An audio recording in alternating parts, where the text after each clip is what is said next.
Chapter 9, Negotiation. Negotiation is a noun, a method of bargaining so that you can reach an agreement.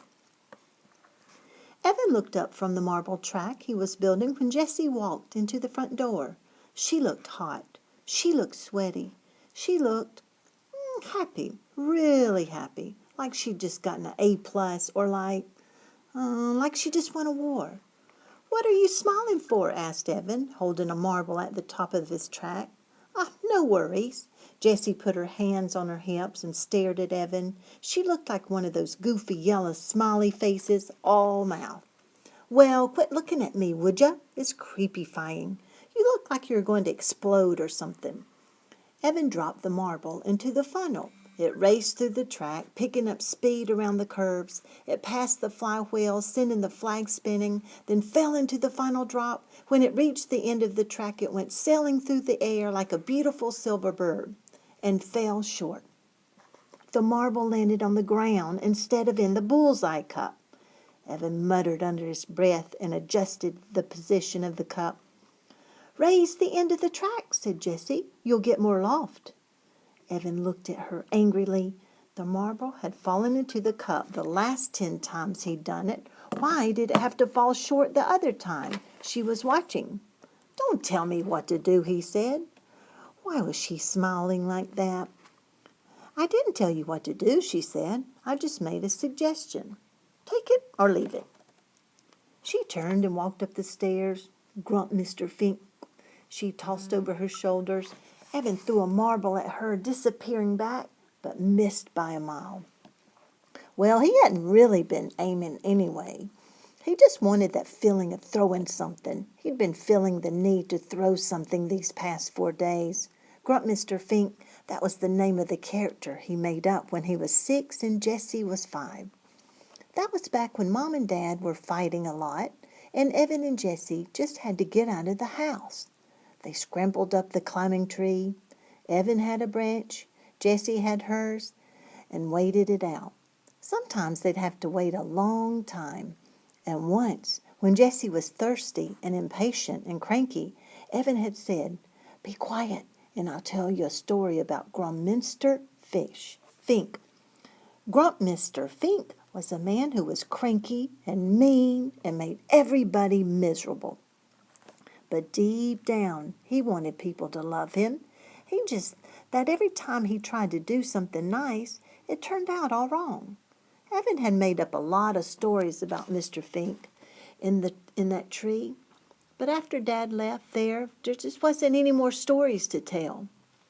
No one in the whole world beside Jessie and Evan knew about Grump Mr. Fink, and Evan hadn't thought about him in years. "Hey!" he said sharply. He heard Jessie stop at the top of the stairs, but she didn't come down. "Do you want to call this whole thing off?" he asked. "What?" she shouted. This lemonade war," he said. "Call it off?" "Yeah," he said. "Just say nobody wins and nobody loses." Jessie walked down the stairs and stood with her arms crossed. Evan looked at her. He missed her. He had spent the whole day, the third to last day before school started, by himself. It stunk. It totally stunk. If Jessie had been around and they hadn't been fighting with each other, they could have played air hockey or made pretzels or built a marble track with twice as many gizmos that launched the marble into the bullseye cup every time.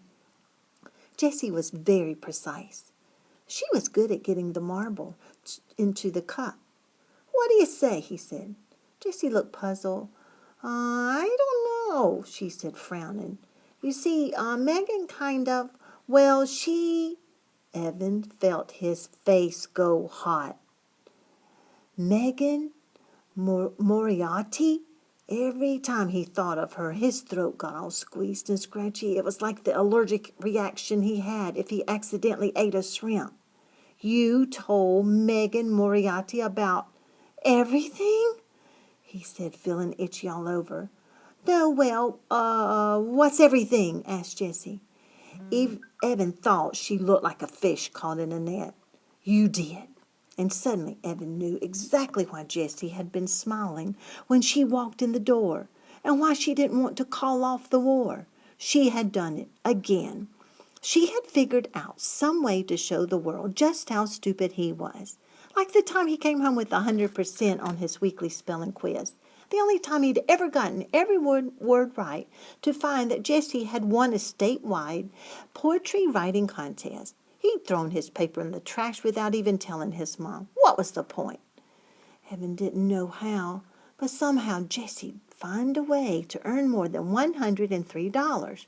She was going to beat him. And Megan Moriarty knew all about it.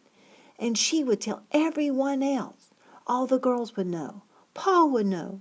And Ryan. And Adam. And Jack. Scott Spencer would know. Can you believe it? He lost to his little sister, the one who's going to be in our class. What a loser. You know what he said, pushing past her. Forget it. Just forget it.